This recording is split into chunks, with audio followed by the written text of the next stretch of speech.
বেঈমান বেনামাজি সুদখোর জিনাকার এদের যখন মরণ হয় এদেরকে যখন কবর দেওয়া হয় মুহূর্তের মধ্যে ওই কবরের মধ্যে এক এক কইরা তিনটা শাস্তি শুরু হয়ে যায়।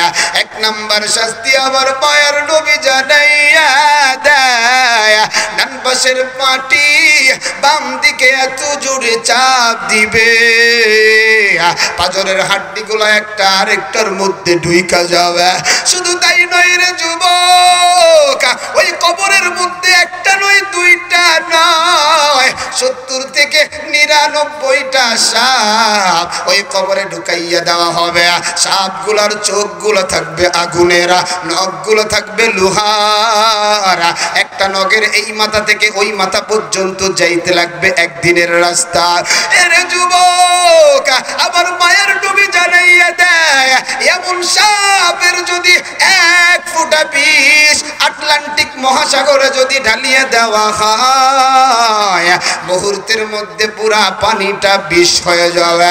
দুনিয়ার জমিনে বন জঙ্গলে দেখো একটা কেউটো সাপ যদি ফস কইরা উঠে তুমি আমি এত জোরে দূর দেই তোমার আমার হাত ভাঙ্গে না পাও ভাঙ্গে, তোমার আমার জামা ছিঁড়ে না জামা ভালো থাকে দেখার সুযোগ নাই। ওই কবরের মধ্যে কেমন থাকবি রে যুবক? ওই সাপগুলা বেঈমান বেনামাজি সুদখোরেরা পা থেকে পেঁচায়া পেঁচায়া এরকম গলার কাছে আইসা ফোনা মিলবে আর কপালে কামড়াবে আর বলবে আল্লাহ তোরে একমাত্র তার ইবাদতের জন্য তোর চেহারাটারে আবার আল্লাহ নিজ হাত দিয়ে বানাইছে। এত সুন্দর একটা কপাল দিছে, কোনদিন কপালটা তো আল্লাহর কুদরতি কদমে লাগাও নাই। এত সুন্দর একটা চোখ দিছে, কোনদিন তো এই চোখটা দেখে দিয়ে আল্লাহর কোরআন পড়ো নাই। এত সুন্দর একটা জবান দিল রে যুবক, মায়ের পেটের ভিতরে তোমারে আমারে পালছে, জবান দিয়ে 1 ফোঁটা রক্ত খাওয়াই নাই, কারণ এই জবানটার বড় দাম। ওই সাপগুলা কামড়াবে আর বলবে। 3 নাম্বার শাস্তি শুরু হয়ে যাবে, ওই কবরের মধ্যে জাহান্নামের আগুন জ্বালাইয়া দেওয়া হবে। এই কবর কিন্তু তোমার আমার শেষ নয় রে যুবক, আমার আল্লাহ জানাইয়া দেয় কুল্লু নাফসিন যায়িকাতুল মাউত সুম্মা ইলাইনা তুরজাউন। কুল্লু নাফসিন যায়িকাতুল মাউত ওয়া ইন্নামা তুওয়াফাউনা উজুরাকুম ইয়াউমাল কিয়ামাহ। আমার আল্লাহ বলে দুনিয়ার মানুষেরা শোনো, এই দুনিয়ার মধ্যে তুমি যা করবা ওয়া ইন্নামা তুওয়াফাউনা উজুরাকুম ইয়াউমাল কিয়ামাহ, ওই কিয়ামতের ময়দানে তার পারিশ্রমিক দেওয়া হবে, ওই কিয়ামতের ময়দানে তার প্রতিদান দেওয়া হবে। এর যুবক, ওই কিয়ামতের ময়দানে তুমিও হাজির, ওই কিয়ামতের ময়দানে আমিও হাজির, ও আমার আম্মা জানেরা আপনারাও হাজিরা। আমাদের মা আম্মা জান আয়েশা আমার নবীকে ডাইকে ডাইকে বলে, ও পয়গম্বর, আপনার কিছু চুল দেখা যায় সাদা, আপনার কিছু দাড়ি দেখা যায় সাদা। আমার নবী ডাইকে ডাইকে বলে আয়েশা শোনো, আমি ওই কিয়ামতের দিবসের বড় ভয়, কেমন কইরা কিয়ামতের শাস্তিটা আমার উম্মতেরা সহ্য করবে। আম্মা জান আয়েশার কৌতূহল জাগলো, কিয়ামতের ময়দানের শাস্তিটা কেমন? আমার মা ডাইকা ডাইকা কয়, ওগো নবীজি একটু বলেন না ওই ময়দানের অবস্থাটা কেমন হবে? আমার মায়ের নবী জানাইয়া দেয়, আয়েশা শোনো, হুফাতান উরাতান গুরলা, ওই কিয়ামতের ময়দানে যত মানুষ উঠবে একটা মানুষের শরীরে কোনো কাপড় থাকবে না, যত মানুষ উঠবে একটা পুরুষের খতনা করা থাকবে না, যত মানুষ উঠবে একটা মানুষের পায়ে কোনো জুতা থাকবে না। আমার মার কৌতূহল জাগলো, লজ্জাও লাগে।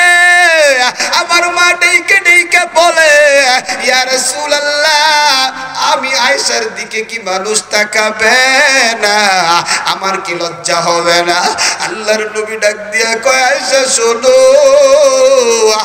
ময়দানের এমন একটা অবস্থা, কেউ কারো দিকে তাকাবে তো দূরের কথা, সবাই আসমানের দিকে তাকাইয়া বলবে ইয়া নফসি ইয়া নফসি, আজকে আমার কি হবে।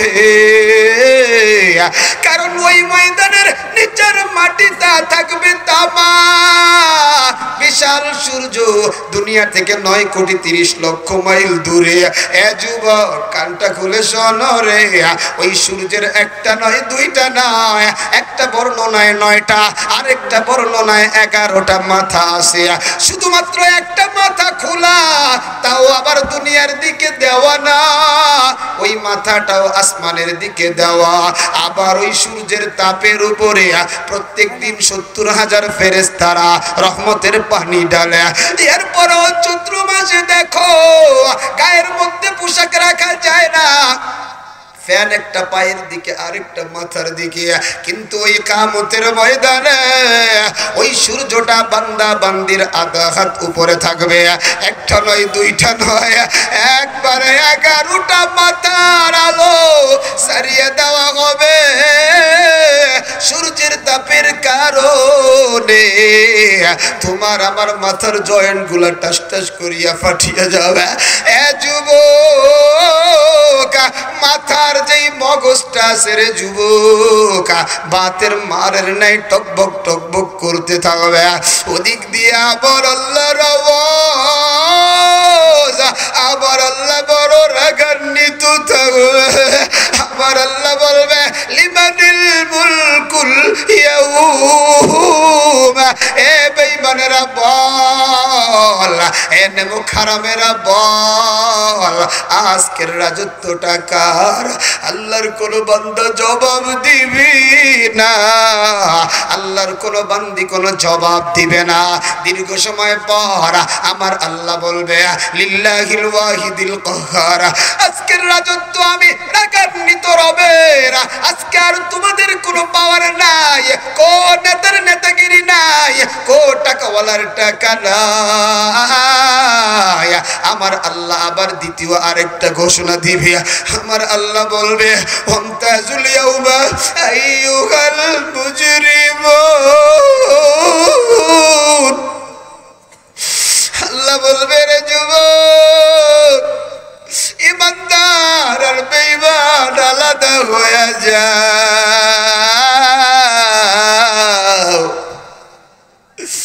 এসব খাওয়া এলাকার যুবক, কলিজার টুকরা বুড়া বাবা, আজকে তোর নামাজ পড়তে মনে চায় না, আজকে আবার নবীর আদর্শ মানতে মনে চায় না। তুই যদি বলো ও জিহাদি, আবার পাউটা ধরো আমি নামাজ পড়ো, পাটা গায়ে রে যুবক, আমি তোর পাউটা আজকে বড় মজলিসে ধরে যাব। আমার আল্লাহ তোর দিকে আমার দিকে তাকাইয়া তাকে আর বলে গোলাম কাইফা তাকফুরুনা বিল্লাহ ওয়া কুনতুম আমওয়াতা, কেমন কইরা আমি আল্লাহর নাফরমানি করো অথচ তোমরা ছিলা মরা, আমি তোমাদেরকে দুনিয়ার জমিনে পাঠাইলাম। ওই কিয়ামতের ময়দানে আমার আল্লাহ যদি বলে রে গোলাম ইমানদার আর বেঈমান আলাদা হয়ে যাও, ওদিক দিয়া জাহান্নামের আওয়াজ,